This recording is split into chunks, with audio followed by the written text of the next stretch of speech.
Em destaque no Panorama CBN. Tribunal do Júri condena Jairinho pela morte de Henri Borel e concede perdão judicial à mãe do menino, Monique Medeiros. Diplomacia brasileira tenta reverter o novo tarifaço imposto pelos Estados Unidos sobre produtos brasileiros. Pix entra no centro do debate político e se torna tema da corrida à presidência da República. Entidades civis vão acionar o STF contra projeto que restringe o acesso ao aborto legal para crianças vítimas de estupro. Seleção brasileira segue a preparação em Nova Jersey para a disputa da Copa do Mundo. Hoje é quinta-feira, 4 de junho de 2026.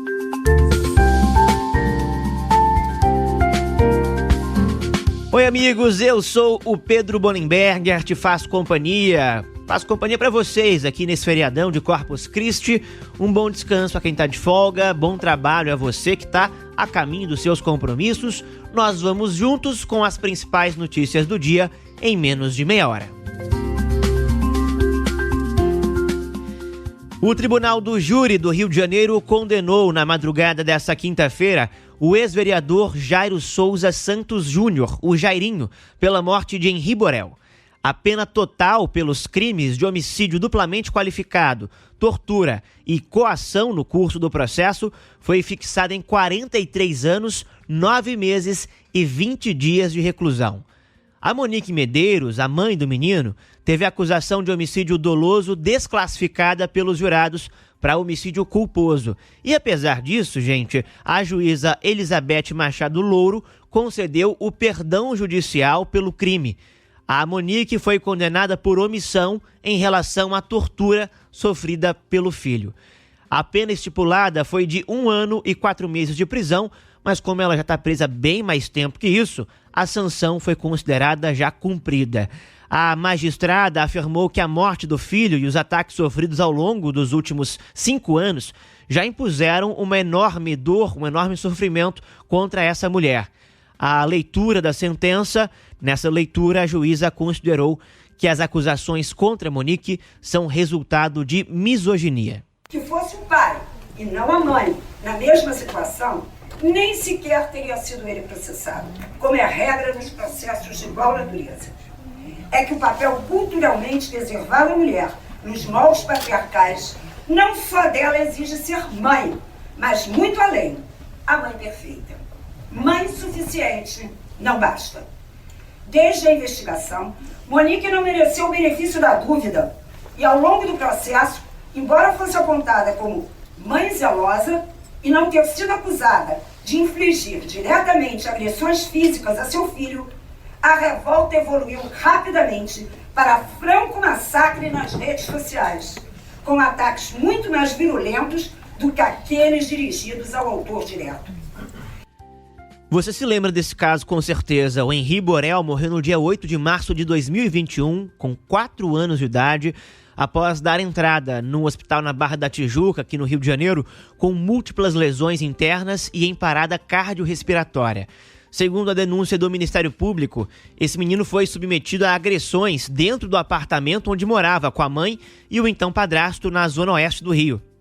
A sentença foi lida por volta de 1 da manhã dessa quinta-feira, um julgamento que já durava 10 dias e já é o mais longo da história recente do Tribunal do Rio de Janeiro. Durante todo o processo, a acusação sustentou que Jairinho submeteu Henri a sucessivas agressões que culminaram na morte da criança e que a Monique, a mãe desse menino, ela tinha conhecimento dessas violências praticadas contra o filho. As defesas negaram as acusações, os advogados de Jairinho defenderam a inocência dele e questionaram a investigação.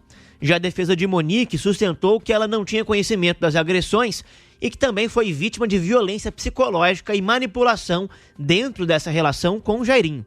Depois da sentença, o Ministério Público do Rio e a defesa de Jairinho afirmaram que vão recorrer da decisão.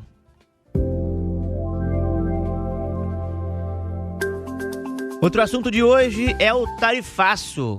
Olha, a diplomacia brasileira tenta agora adiar ou até mesmo reverter a aplicação de um novo tarifaço dos Estados Unidos sobre produtos brasileiros. somadas, as duas novas tarifas propostas alcançariam 37,5% sobre as produções nacionais. Auxiliares do presidente Lula mudaram o discurso e passaram a afirmar que as medidas econômicas e a classificação de facções criminosas em organizações terroristas têm, no mínimo, o aval do presidente Donald Trump. Os diplomatas avaliam que o tarifaço de 25% sobre as práticas econômicas consideradas injustas por Washington é o que tem mais chances de avançar. Olha, o presidente Lula espera conversar com Donald Trump durante a reunião da cúpula do G7 na França entre os dias 15 e 17 de junho. O brasileiro também avalia enviar uma carta à Casa Branca. Nessa quarta-feira, o ministro das Relações Exteriores, Mauro Vieira, e o representante de comércio dos Estados Unidos, o Jamieson Greer, eles tiveram um breve encontro numa reunião da Organização para a Cooperação e Desenvolvimento Econômico. O representante americano afirmou que está aberto a dialogar com o Brasil sobre essas tarifas adicionais. Para o diplomata Paulo Roberto de Almeida, a negociação será possível se houver uma coalizão entre a diplomacia e entidades empresariais que têm forte poder de pressão. Vai ser resolvido tanto no plano diplomático quanto no plano das associações comerciais. A American Chamber of Commerce no Brasil, a Câmara de Comércio Americana em Washington e as associações empresariais. Esses caras vão se mobilizar porque eles têm dinheiro para pagar lobistas, advogados em Washington que fazem pressão e vão mostrar que se o Trump ou o Jamieson Greer fizerem o que eles pretendem fazer, a vida para o consumidor americano vai ficar muito mais cara. Na decisão mais recente, o escritório do representante comercial norte-americano propôs a aplicação de tarifas adicionais em mais de 80 países. Gente, seriam afetados países como China, Rússia, além das 27 nações da União Europeia e aliados da gestão de Donald Trump, como Israel, Japão, Argentina e o Reino Unido. Olha, aqui no caso do Brasil, ficam isentos do imposto de importação de 25%, produtos agropecuários, como carne bovina, café, frutas tropicais, além de petróleo, minérios, terras raras, aviões, fertilizantes e produtos farmacêuticos. Não por coincidência, né? Muitos desses produtos são muito consumidos pelos americanos e é claro que eles estão de olho nisso. O relatório norte-americano acusa o Brasil de prejudicar a concorrência ao punir plataformas de tecnologia dos Estados Unidos que descumprem ordens de remoção de conteúdo. Washington também alega que o Banco Central concede um tratamento preferencial ao Pix em detrimento de empresas de cartão de crédito. Importante isso aqui, né? O Pix está na mira dos Estados Unidos. O governo americano contesta os acordos comerciais do Brasil com o México e Índia e aponta falhas históricas na fiscalização contra o desmatamento ilegal. Washington critica ainda a falta de reciprocidade tarifária na importação do etanol e a lentidão excessiva no exame de patentes industriais no mercado brasileiro. A investigação havia sido iniciada em 15 de julho de 2025 por determinação do próprio presidente Donald Trump.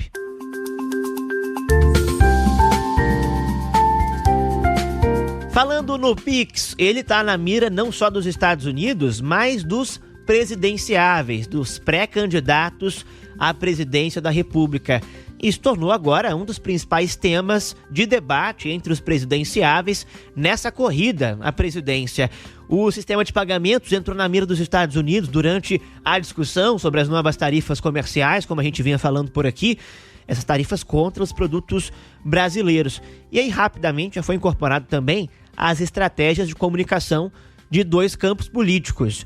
O governo Lula passou a apresentar o Pix como um símbolo da soberania nacional e uma conquista dos brasileiros.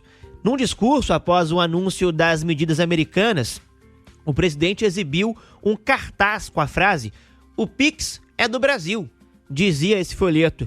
E aí ele argumentou que a preocupação dos Estados Unidos estaria relacionada ao impacto da ferramenta sobre empresas estrangeiras do setor de pagamentos, especialmente as de cartão de crédito, como a gente falou mais cedo. A ofensiva também se espalhou pelas redes sociais. Canais oficiais ligados ao Palácio do Planalto mobilizaram apoiadores para defender o sistema e associaram as críticas americanas à atuação do senador Flávio Bolsonaro, do PL. Hashtags e campanhas digitais passaram a explorar esse tema como parte da disputa política em torno da relação entre Brasil e Estados Unidos. Do outro lado, o Flávio Bolsonaro reagiu tentando reforçar a ligação do Pix com o governo do pai dele, já que o sistema foi implantado ali pelo Banco Central durante a gestão de Jair Bolsonaro.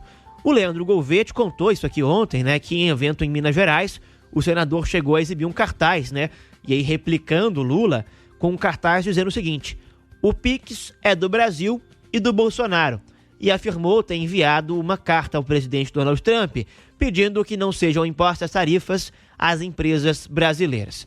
Bom, com isso, claro, uma ferramenta criada para facilitar os pagamentos, a nossa vida, você usa no seu dia a dia, os comerciantes, todo mundo usa, é uma ferramenta que é um sucesso absoluto, se torna alvo de uma campanha política. Vale ressaltar, inclusive, apesar dessa guerra política, o Pix é uma tecnologia brasileira, desenvolvida pelo Banco Central ao longo de diversas gestões.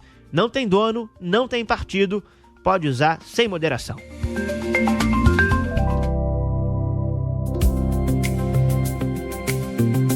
Vamos falar agora do cessar-fogo de Israel e Líbano. Olha, Israel e Líbano viveram o primeiro dia do cessar-fogo assinado durante a quarta-feira. Esse acordo foi divulgado em nota pelo Departamento dos Estados Unidos após 2 dias de negociações diretas entre diplomatas dos 3 países em Washington. O presidente Donald Trump também conversou diretamente com o primeiro-ministro de Israel, Benjamin Netanyahu, e representantes do Hezbollah, o grupo armado libanês apoiado pelo Irã. Nos últimos dias, o Trump chegou a confirmar que discutiu com o líder israelense. O americano chamou o israelense de completo louco. Essa é a aspa que usou o presidente Trump, completo louco. E afirmou que Netanyahu só não está preso por causa da gestão de Washington. O primeiro-ministro de Israel tem um mandado de prisão internacional expedido pelo Tribunal de Haia. Pouco antes da divulgação do cessar-fogo, Netanyahu minimizou o atrito e, questionado sobre o Irã, não descartou a volta dos conflitos diretos. Teherã chegou a declarar que não assinaria um acordo de paz para encerrar a guerra com os Estados Unidos caso Israel seguisse com as operações no Líbano. Enquanto isso, Estados Unidos e Irã continuam trocando mensagens contraditórias sobre o fim definitivo do conflito no Oriente Médio. O chanceler iraniano afirmou que os contatos de Teherã com Washington não foram interrompidos. Ele negou progresso nas negociações e disse que os dois lados estão estudando os textos que foram trocados. Do outro lado, Donald Trump sugeriu a existência de avanços nas conversas. Vamos ouvir. A negociação em si está indo muito bem. Pode ser que não aconteça, mas se acontecer, pode acontecer durante o fim de semana. A indefinição sobre o destino da guerra continua provocando altas no dólar e no petróleo. No Brasil, a moeda americana fechou em alta de 1,15%, cotado ali, então, o dólar a R$ 5,06. O número também reflete a proposição de novas taxas nos produtos brasileiros dos Estados Unidos. O barril do petróleo tipo Brent, referência internacional, teve alta de 2%. Ficou na casa dos $98.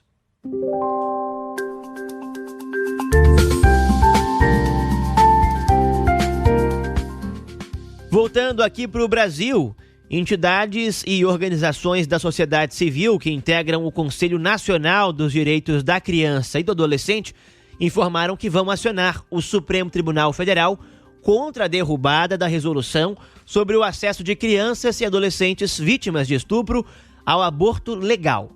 Esse texto, você sabe bem, foi aprovado no Senado na última terça-feira, numa votação relâmpago que chamou atenção, porque durou menos de 2 minutos.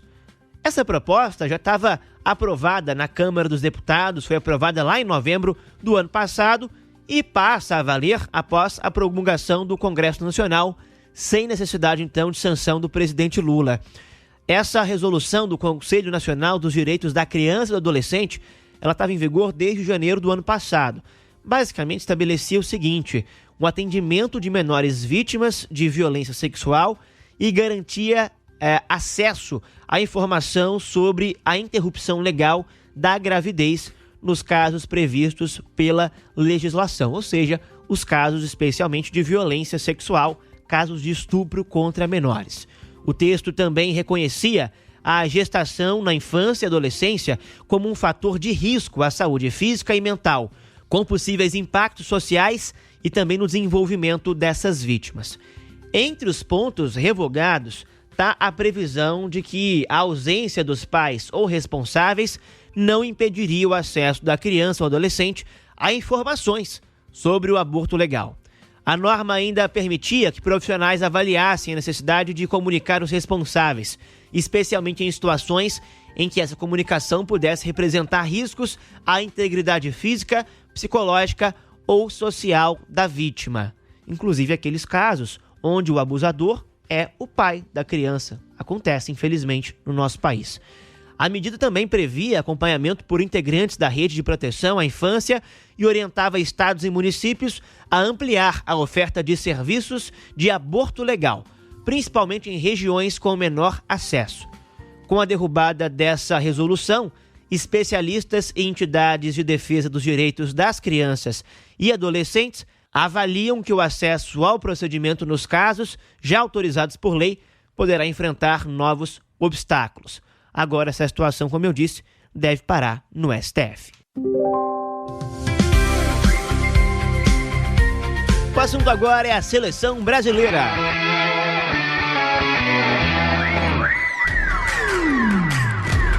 A seleção brasileira continua a preparação para a Copa do Mundo lá em Nova Jersey. No segundo dia de treinos, integrantes de projetos sociais, crianças de uma escolinha e outros fãs puderam acompanhar as atividades. Inclusive, a atividade aberta ao público é a exigência da FIFA para que as seleções promovam uma maior integração com a comunidade na qual estão baseadas durante a Copa. A situação contrasta com a postura privativa que a CBF decidiu adotar durante o Mundial.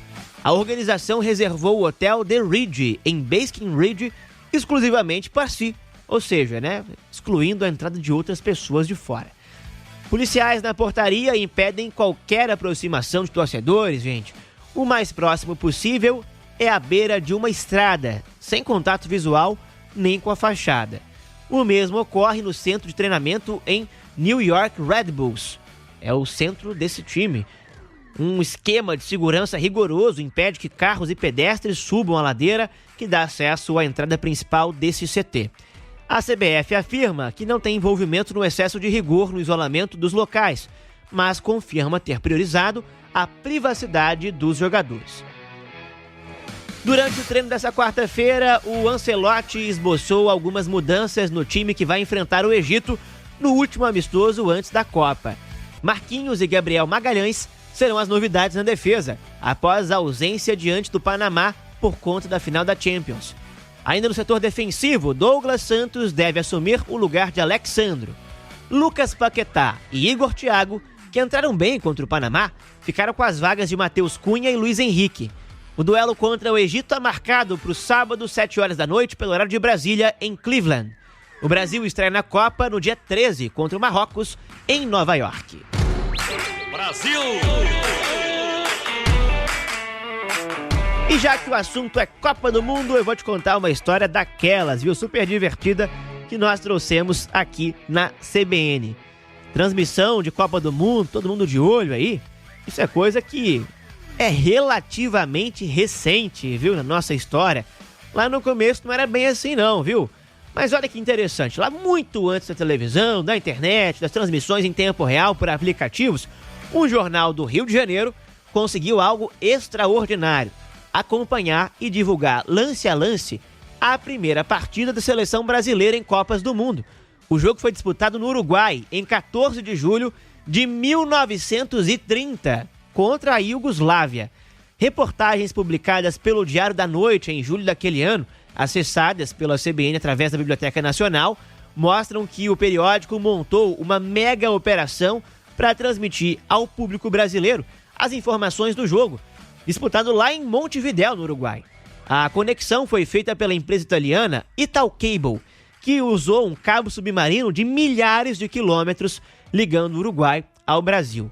Vejam só, naquela época, a gente não queria saber a informação até em tempo real, não. Se soubesse no mesmo dia, estava bom, porque os jornais só publicavam a notícia no dia seguinte.